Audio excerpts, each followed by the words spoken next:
అబ్బో ఇక్కడ కేజీ చీరలు కొంటే అర కేజీ చీరలు ఫ్రీ అంట. మంగళ్య షాపింగ్ మాల్, కేజీల్లో సేల్, టన్నుల్లో ఆనందం.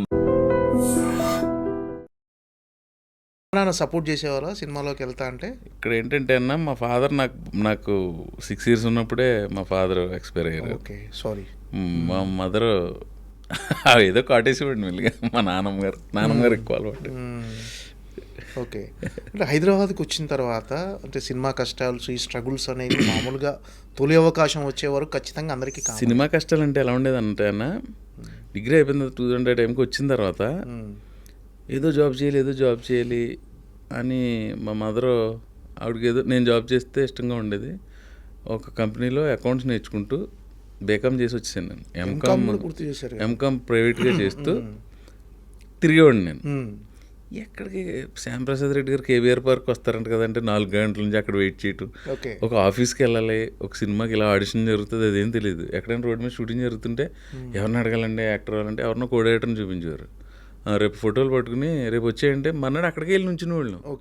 లొకేషన్ షిఫ్ట్ అయిపోతారో అది తెలిసేది కాదు. అంటే అంత అవగాహన లేదు తను. తర్వాత ఎవరైనా ఒక సినిమాలో ఎక్కడో నాగార్జున గారు వెనకాల కూర్చున్నాడు, మన్మధుడిలో ఒక ఆర్టిస్ట్ ఉన్నారు అనుకో, ఆయనతో క్లోజ్గా ఉండడానికి ప్రయత్నించడం. మన సారథి థియేటర్ వెనకాల మా ఊరు కుర్రోళ్ళు ఒక హోటల్ పెట్టారు, సాయి ప్రియ అని. అక్కడ కొంతమంది వచ్చి టీ తాగుతుండేవారు ఆర్టిస్టులు. అక్కడికి వెళ్ళి వెయిట్ చేయటం శని ఆదివారాలు. మళ్ళీ మిగతా రోజుల్లో మన డబ్బు మనం సంపాదించుకోవాలి. 3000 జీతానికి 2500 జీతానికి చేసి అది విచిత్రమైన స్ట్రగుల్. తర్వాత ఏమైందంటే అన్న, పాయింట్ ఆఫ్ టైంలో ఈ చదువులేని ఉద్యోగాలు చిన్నవి మన వాళ్ళ తేమలతో ఏదో చేసుకుందని చెప్పి మా ఊరు వెళ్ళిపోయా. అక్కడ ఏదో చెరువులు చేసి ఏదో ఒక షాప్ పెట్టి అవన్నీ ఎందుకు వర్కౌట్ అవ్వలేదు అవి. తర్వాత ఒకరోజు ఒక ఊర్లోనే షూటింగ్ జరుగుతున్నప్పుడు సునీల్ కలవటం, అక్కడి నుంచి రేపు కుదరటం, తను ఎప్పుడు ఈస్ట్ వెస్ట్లో షూటింగ్ వచ్చినా నాకు ఫోన్ చేయడం, నేను వెళ్ళి కలవడం. అలా ఒకరోజు పరుగు షూటింగ్కి వెళ్ళా, రాజమండ్రి పక్కన కేశవరం పరుగు. అక్కడ దిల్రాజు గారు చూసి అప్పటికే కొత్త బంగాళాకు అనౌన్స్ చేసి ఇచ్చారు. ఓకే, తొలి అవకాశం తెలియదు. అక్కడ ట్విస్ట్ ఏంటంటే అన్న, ఇస్తున్నా అని చెప్పేశారు రాజుగారు. తర్వాత ఒక 20 రోజులకి ఇప్పుడు నేను ఎవరితో చెప్పలా, నేను ఇంట్లో కూడా చెప్పలా. అంటే ఎలా ఉంటాయో తెలియదు కదా. మళ్ళీ చెప్పిందాక ఉండి మా సైడ్ ఎలా ఉంటుంది ఎరా సినిమాలో అవకాశం వచ్చింది, సినిమా యాక్టర్ అయిపోతారు అన్నాడండి. మామూలుగా ఉండదు. సో 20 days తర్వాత సునీల్ కాల్ చేసాడు. అనే చెప్పాను, ఎరా రాజుగారు నిన్ను ఒకసారి రమ్మన్నారు అన్నాడు. ఎక్కడంటే అలా ఆఫీస్కి వెళ్ళి మాదాపూర్ పోలీస్ స్టేషన్ దగ్గర ఎదురుగున్న రోడ్లో ఉంటుంది అన్నాడు. నేను వచ్చిన తర్వాత ఇక్కడ మొత్తం మీద అక్కడికి వెళ్ళి ఆడిషన్ ఇమ్మన్నారు. ఒక ఆయన ఆడిషన్ తీసుకున్నారు. ఆడిషన్ ఎలా ఇవ్వాలి, నాకు ఒక ఐడియా ఉంది, స్టేజ్ మీద చేసి చూపించవచ్చని. అక్కడ ఆడిషన్ చేయమని ఆ వాతావరణం ఏమి నాకు కనపడలే. సో నేను ఇలా నా పేరు ఇది, నేను ఇలా నాకు ఇంట్రెస్ట్, నేను చేయాలని వచ్చాను. కిందకు వచ్చి ఓకే సార్ అన్నాడు ఆయన. రాజుగారు ఏంది కెమెరా కొత్త అన్న. అవును సార్ అన్న. ఓకేలే ఇవన్నీ కాదు ఓకే అన్న. రాజుగారు అయినా సరే అక్కడ చేసింది ఏమీ లేదు, నా పేరు ఇది, మా ఊరు ఇది అని చెప్పింది. ఆడిషన్ అంతే, ఒక సీన్ ఇచ్చి పర్టికులర్గా లేదు. రాజుగారు ఓకేలే నువ్వు వెళ్ళు అన్నారు. అన్న తర్వాత చోటగా నాయుడు గారు, శ్రీకాంత్ గారు తర్వాత చూసి అప్పుడు వాళ్ళిద్దరు లేరు. ఇలా కాదు, ఈ కుర్రాడికి సీన్ ఎలా చేస్తాడో సార్ చూడాలి, కొంచెం లేతగా ఉన్నాడు, సేమ్ ఆ ఇంటర్మీడియట్ కుర్రాడిలాగా, కొంచెం ఈయన గడ్డం అది పెంచమని. అంటే వాళ్ళకి నాకు కథ ప్రకారం కొంచెం గ్యాప్ ఉన్నారు. ఓకే, వాళ్ళు నేను డింకిల్ కొట్టేసి వాళ్ళతో పాటు ఇంటర్మీడియట్ చదువుతుంటాను. 4-5 ఏళ్ళు పెద్దోడే, కొంచెం గడ్డం అది పెంచమనండి అని. ఒక 20 days తర్వాత మళ్ళీ పిలిచారు.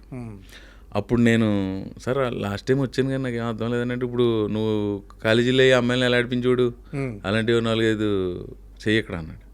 అయితే నేను రాసుకుంటానండి అని ఏవో రాసి చూపించామని చెయ్యి అన్నాడు. చేశా. అప్పుడు ఓకే అయిన తర్వాత ఫస్ట్ రోజు షూటింగ్ సాంగ్తో స్టార్ట్ అయిందన్న. ఓకే, అక్కడ కొత్త రాజమండ్రి పరిసర ప్రాంతాలు. తర్వాత కొన్ని సీన్లు చేసాం. ఏంటన్నా ఫస్ట్ కెమెరా ఫేస్ చేసినప్పుడు? ఫస్ట్ కెమెరా అంటే ఏంటంటేనా, కెమెరా భయం అంటే ఏ సీన్ షూట్ చేశారు? ఫస్ట్దా ఒక థియేటర్లో మేము ఎంజాయ్ చేస్తుంటాం, కన్ఫ్యూజన్ అనే సాంగ్లో ఆ థియేటర్ బిట్ చేశారు ఫస్ట్. ఓకే, కానీ ఫస్ట్ సినిమా అంటేనా సినిమాలకి వెళ్ళింది తప్ప, సినిమాలు చూసి యాక్టింగ్ నేర్చుకున్నా, యాక్టింగ్ స్కూల్స్కి వెళ్ళింది కాదు. అంతే.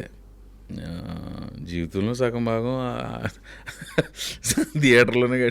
ఇప్పటికీ ఆ సినిమాని చూడటానికి అదే కిక్ తోటి వెళ్తాం మనం. అది సినిమా అంటే మనకు పిచ్చి, మీరు అవ్వచ్చు నేను అవ్వచ్చు అందరం.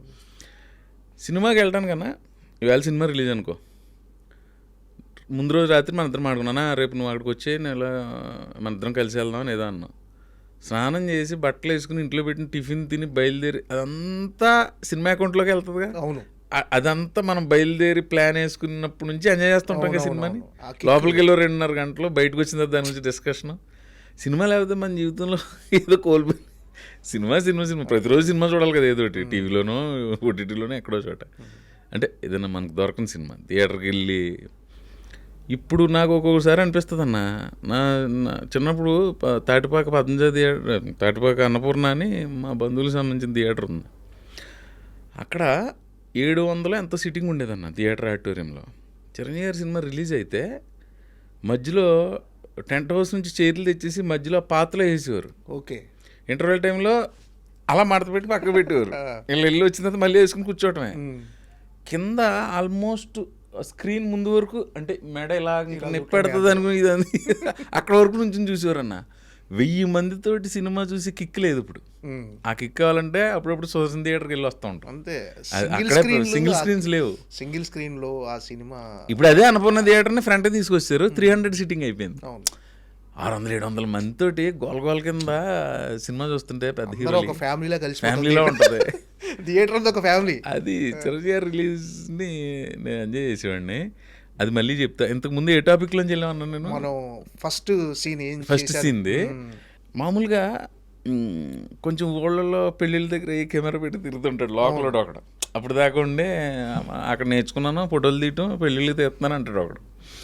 ఎవరో చోటకేనాయుడు అనేవారండి. అంటే చోటకేనాయుడు అనేది అప్పటి వరకు కెమెరామెన్ వేసారు స్వామి గారు, పెద్ద పెద్ద వాళ్ళు అందరూ ఉన్నారు అన్న. ఈ చోటకేనాయుడు అని స్వామి పేరు వెరైటీగా ఉండటం వల్ల దీనివల్ల ఎవరిని అడిగినా కొంచెం ఫేమస్గా ఎవరో చోటకేనాయుడు అనేవారు. అలాంటి చోటకేనాయుడు గారు చిరంజీవి గారితో అంజి, స్టాలిన్, ఠాగూరు, శంకరదాద జిందాబాద్, డాడీ కాదు ఏదో 8 సినిమాలు చేశారన్న ఆయన. చోటగారు చూడాలని ఉంది, ఇంకోటి చాలా చేశారండి. 7-8 సినిమాలు చేశారు. ఇప్పుడు చేస్తున్నారు మళ్ళీ. ఠాగూరు, స్టాలిన్, అంజి చాలా ఉన్నాయి, చూడాలని ఉంది. అలాంటి చోటకేనాయుడు కెమెరామెన్. ఇప్పుడు విశ్వంబరకు కూడా మళ్ళీ చాలా గ్యాప్ తర్వాత. అలాంటి చోటకేనాయుడు గారు మా ఫస్ట్ సినిమా కెమెరామెన్. చూస్తుంటే అన్న అనేవాడు ఆయన మైక్లో. ఆయనకు మైక్ ఉంటుంది. వాళ్ళ శోభన్ అని కొంతమంది వాళ్ళ స్టాఫ్ ఉంటారు. భూషణ్ గారు అని, భూషణ్ గారు ఇప్పుడు మన మధ్యన లేరు. కొంతమంది ఉండేవారు. వాళ్ళని కేకలేసిన ఆయన ఫైర్ బ్రాండ్ కదా, మాకు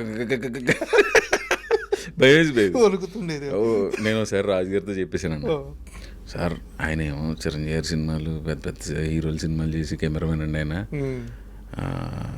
భయం వేస్తుందండి అంటే. చోట నీకు భయపడిపోతున్నారు చోట అని రాజుగారు చెప్పినట్టున్నారు. రోజు పాపం ఆయన రాజమండ్రిలో ఆయన రూమ్కి పిలిచి మా కుర్రోళ్ళందరినీ, మిగతా వాళ్ళు భయపట్ల, వాళ్ళు ఇంటర్మీడియట్ కుర్రోళ్ళే నిజంగా. నాకు ఎక్కువ భయం వేసేది. గౌరవంతో కూడిన భయం. ఆయన కూర్చుని 1 గంట మాతో డిన్నర్ ఏదో స్నాక్ తిని కాసేపు మనం ఫ్యామిలీలో పనిచేయాలి అది ఇది. సెకండ్ షెడ్యూల్కి వెళ్ళేసరికి సైమల్టేనియస్గా పరుగు జరుగుతూ ఉంటుంది. ఇంకా రాజుగారు అక్కడే ఇది కాబట్టి అప్పుడప్పుడు వెళ్ళి అక్కడికి వెళ్ళి కొంచెం అబ్జర్వ్ చేస్తా. సెకండ్ షెడ్యూల్ ఫస్ట్లో బస్సులో సీన్ చేశారు. ఓకే, ఆ డైలాగ్ కూడా నేనే అనుకుని ఇలా అంటాను సార్ అంటే, డైరెక్టర్ నీ ఇష్టం, మీకు ఏది నచ్చితే 14 భాషల్లో ఎదవలరా మీరు అన్నది మా ఊర్లో ఎక్కడో ఒక ఆయన వాడింది చూసి అది పెడితే నీ ఇష్టం పెట్టుకో, యాస ప్రకారం అంతే. అక్కడ అలాగా పొద్దున్న సాయం దాకా అన్నయ్య ఐ లవ్ యూ అంటే అన్నయ్య అంటది. అలా ఏమనుకుంటుంటారు ఇది కొండ చీపుర్లు అమ్ముకునేదానిలాగా ఓటం ఇది అంటే. అది చేసినప్పుడు చోట గారికి నాకు కాన్ఫిడెన్స్ నచ్చింది. మర్నాడు ఎప్పుడు కొంచెం ఎర్లీగా వెళ్ళాం, ఇట్రా ప్రవీణ్ ఏంటి ఏం చేసావు ఈ గ్యాప్లో, కొంచెం కాన్ఫిడెన్స్ అది పెరిగింది కానీ. ప్రాక్టీసే sir, very good go ahead అని. తర్వాత కొన్ని సినిమాలు చేసినప్పుడు చోట గారు తను చేసేస్తాడులే, అది మనం ఏం చెప్పవసరం లేదు అని కొన్నిటికి ఆయనే ఓకే నువ్వు కానీ అంటాం. అంటే అది మరి అప్పుడు భయపడి మార్కులో నుంచోవడం కూడా వచ్చింది కదన్నా, ఆయనకేమో భయపడిపోయాడు. అప్పటి నుంచి ఆయనే అటు చూసుకుంటాడు అని దాకా వచ్చిందంటే మనం ఎంతో కొంత సాధించినట్టే. ఇప్పుడు మళ్ళీ అదే చోట గారితో బాస్ పక్కన చేస్తాం విశ్వంబర్లో. సూపర్. అంటే ఆ గ్రోత్ అనేది కనిపిస్తుంది. మీ ఫస్ట్ సినిమా నుంచి ఇప్పుడు అంటే మీరు ఎవరైతే చోటా కే నాయుడు ఆ చిరంజీవి గారు పనిచేసిన ఒక కెమెరామెన్, ఆయన పనిచేసిన సినిమాకే మీ తొలి సినిమాకే తొలి సినిమా అది. ఆయన చేయటం అనేది అది కష్టమే కదన్న. నా ప్లేస్లో మీరున్న కొంచెం 100% భయపడేవారు కదా, తప్పదు. గ్యారంటీ టఫ్ అది. ఆయన ఇప్పుడు కలిసినప్పుడు ఎప్పుడైనా కాల్ చేసిన చూడ సార్ అంటే ఆయన అదే ఎనర్జీ Okay. మంచి బాగా మెయింటైన్ చేస్తాడు ఆయన ఫిజిక్, అదే body workouts food. First scene మీ మీద షూట్ చేయగానే ప్రపంచాన్ని చేయించినంత ఆనందంగా ఉందా? లేదన్న, దక్షిణ. అప్పటికి లేదు, భయం వేసేది ఎలా ఫినిష్ చేయాలి అంటే సినిమా అంతా భయంగానే పూర్తి చేశారా? అంతా కాదు, ఫస్ట్ షెడ్యూల్ భయం వేసింది. మ్మ్. పక్కన ప్రకాష్ రాజ్ అన్న, అవును. ఆ డెత్ సీన్లు అయ్యి అంటే జయసుధ్ గారితో సీన్లు ఉన్నాయి గ్యారంటీగా. ఫస్ట్ సినిమాకి ప్రకాష్ రాజ్ వచ్చి ప్రకాష్ రాజ్ తోటి నువ్వు డైలాగ్ చెప్పాలంటే ఎలా ఉంటుందన్న? లేదు, ఏ రోజుకి ఆ రోజు టెన్షన్గానే ఉండేది. టఫెస్ట్ సీన్ ఏదనిపించింది ఆ సినిమాలో? ఫస్ట్ సినిమా కదా, అది కూడా తెలియదు అన్న, గుర్తులేదు. అసలు ఏం- టఫా ఇదా సీన్ తాలూకు టఫ్నెస్ ఫీల్ అయ్యి ఓవరాల్గా వచ్చిన ఫస్ట్ షెడ్యూల్కి నాకు నేనే తెలియని ఒక సఫికేషన్ సృష్టించుకుని ఆ సఫికేషన్లో ఉండేవాడిని. సెకండ్ షెడ్యూల్కి సెట్ అయిపోయింది. ఫస్ట్ సినిమానే సూపర్ బ్లాక్ బస్టర్ వచ్చేసి అంటే ఊర్లో అందరూ ప్రవీణ్ హిట్ కొట్టేశాడు, రేపు రిలీజ్ అనగా మా ఊర్లో ఒక అతను కటౌట్లు పెట్టలేదు మీకు అక్కడ? రేపు ఏ చిన్న చిన్న జరిగినాయిలే అన్న, ఉంటుందిగా. ఊర్లో మన అభిమాన సంఘాలు కటౌట్లు పెట్టి అభిమాన సంఘాలు లేవు కానీ ఫ్రెండ్స్ అదే ఇష్టపడే friends. వాళ్ళు ఉంటారు కదా, వాళ్ళు ఏవో చిన్న చిన్న అదే కటౌట్లు ఆ. అవి జరిగినాయి. మలికిపురం 18 థియేటర్లో ఆడింది. ఇంకోటి చెప్తా, తాటిపాకలో థియేటర్ నుంచి. అయితే ఇది మా ఊర్లో ఒక అతను రేపు రిలీజ్. నేను కొంచెం లోపల రాజుగారి సినిమా కదా, సినిమా ఆడదని ఫీలింగ్ లేదు. అవును, దిల్రాజు గారి ఫ్లాప్ ఉండదు కదా అంటే అనుకునేవాడిని నేను. అప్పుడు ముందు అన్ని హిట్లు కదా, సూపర్ హిట్లు. అదిని ఇంకా బ్యానర్లోంచి సినిమా వస్తే హిట్టే, దిల్రాజు గారి బ్యానర్లోంచి శ్రీ వెంకటేశ్వర క్రియేషన్ సినిమా అంటే హిట్టే అని ఇదిలో ఉండేవాడిని. ముందు దిల్లు, ఆర్య, భద్ర అన్ని సినిమాలు వచ్చేసినాయి కదా. దిల్లు, ఆర్య, భద్ర, బొమ్మరిల్లు, పరుగు, మొన్న తర్వాత 7వ సినిమా ఇది. దీని తర్వాత ఆకాశమంతా, అది హిట్టే. ఇంకా గ్యారంటీ ఉంటుంది. తర్వాత మనకి వస్తాయా రావా చూద్దాం. లెట్స్ ఒక అతను మా ఊర్లో, ఎరా బాబా కొంచెం నువ్వేమన్నా తెర మీద కంచేపు కనిపిస్తావా, అడుగడుగడుగడులో వెళ్ళిపోతావా అన్నాడు. ఆ జోక్ నవ్వాలా లేదా? ఫస్ట్ నవ్వాలి, రెండు నిజంగా ఇలా ఉంటుందా అనిపించింది. అడుగడుగడుగడు అలా వెళ్ళిపోతావా అన్నాడు. ఓ మెరుపు దిగలా వచ్చి వెళ్ళిపోతాం. అది అన్నదానికి అమ్మ తసే నేను దీన్ని కెరీర్గా పెట్టుకుందాం అనుకుంటున్నాను, ఇతను చూడు ఎలా మాడుతున్నాడు ఒక రకం. ఆ జోక్ నవ్వు వచ్చింది, మనం జోక్ రెస్పాండ్ అవుతాం కదా. కాకపోతే అతను అన్నదానికి నిజంగా లోపల భయం వేసింది. భగవంతుడు ఎడిటింగ్ గురించి కాదు, ఎడిటింగ్లో పోయి సీన్లు కదండి, 10-15 సీన్లు, పెద్ద వేషం, పెద్ద క్యారెక్టర్. అది అతనికి అలా అనిపించింది. ఎవడో మన ఊరు నుంచి ఎవడో వెనకాల ఉన్నాడంటే ఓ సినిమాలో ఆడు రైలు వెనకాల ఉన్నాడు, ఆడే కదా అని ఎక్కడో అనుకున్నది విన్నాడంట అతను. ఓకే, అలాంటిది ఏదో చేసి ఉంటాడు వీడు, లేదంటే దిల్ రాజు గారు ఇచ్చారు ఇవన్నీ నేను ఎక్కువ చెప్పలా. సో అలాంటిది ఏదో చేసి ఉంటాడు అనుకున్నాడు. నేను నవ్వుకున్నాను. బట్ సినిమా మీద నేను వెరీ కాన్ఫిడెంట్గా ఉన్నాను. సాంగ్స్ అవి కూడా చాలా బాగుంది, ఆడియో సూపర్ హిట్. అప్పటికే ఆ టీనేజ్ లవ్ స్టోరీ ఏంటంటే కౌమార దశలోంచి యవ్వనంలోకి ప్రవేశించేటప్పుడు ఆ పిల్లల్లో ఉండే భావాలను తీసి తెర మీద ఆవిష్కరించడం అనేది మరి ఆయనకి ఎలా తట్టిందో ఆ కథ, శ్రీకాంత్ అడ్డల్ గారికి అద్భుతమైన కథ కొత్త బంగారు లోకం అనేది. దాని టైటిల్ అద్భుతం, కొత్త బంగారు లోకం ఏంటంటే టైటిల్. మా కొత్త బంగారు లోకంలోకి ఎంట్రీ ఇచ్చింది ఆ సినిమా. సో తర్వాత నేను ఇందాక చెప్పిన తాటిపాక అనుకున్న థియేటర్లోనే ఆ సినిమా చూశాను. ఎన్నో సినిమాలు, చిరంజీవి సినిమాలకి అక్కడికి వెళ్ళేవాళ్ళు. చిరంజీవి సినిమా అక్కడ సినిమా రిలీజ్ రోజు ఫస్ట్ రోజు ఎక్కడో భీమవరంలోనే ఎక్కడో చూశాను. తర్వాత అక్కడికి వెళ్ళి చూసి ఎలా ఉంది రిసీవింగ్? రిసీవింగ్ మ్యాటర్ కాదన్న అసలు, అలా కిక్ మన థియేటర్లో. అంటే నేను అలా ఆలోచించుకుంటుంటే ఇక్కడ తెల్లవారుజామున లేచి చిరంజీవి సినిమా రిలీజ్కి వచ్చేవాళ్ళం, అలాంటిది తెర మీద నన్ను నేను చూసుకోవడం అనేది ఏదో సాధించిన ఫీలింగ్ ఉంటుంది. మన సొంత ఊర్లో థియేటర్లో మనం ఎగ్జైట్మెంట్ ఉంటుంది, గుండె బరువెక్కినట్టు ఉంటుంది, కొంచెం గాలితో వెళ్తున్నట్టు ఉంటుంది, అన్ని అనుభూతులు. ఇంకా ఈ first cinema result block buster మంచి హిట్ కొట్టేసా అనుకున్నప్పుడు అయిపోయాను రైగా మనం ఆర్టిస్ట్ అనే ఫీలింగ్ కలిగిందా? వస్తాయా రావా ఎలా ఉంటుంది ఆ ఆలోచనలో ఉన్నా. ఓకే, నెక్స్ట్ సినిమా ఏంటి? లేదు, మన ఫస్ట్ సినిమా టైంకి 25 ఏళ్ళు నిండిపోయినాయి కాబట్టి ఇంక మనం అయిపోయాం అలాంటివి లేవు. ఎప్పుడు ఇది మెచ్యూర్డ్గానే ఉన్నా, కొంచెం చిన్నప్పటి నుంచి పడిన స్ట్రగుల్కి దానికి దీనికి నేను మెచ్యూర్డ్గానే ఉన్నా. కొత్త బంగారు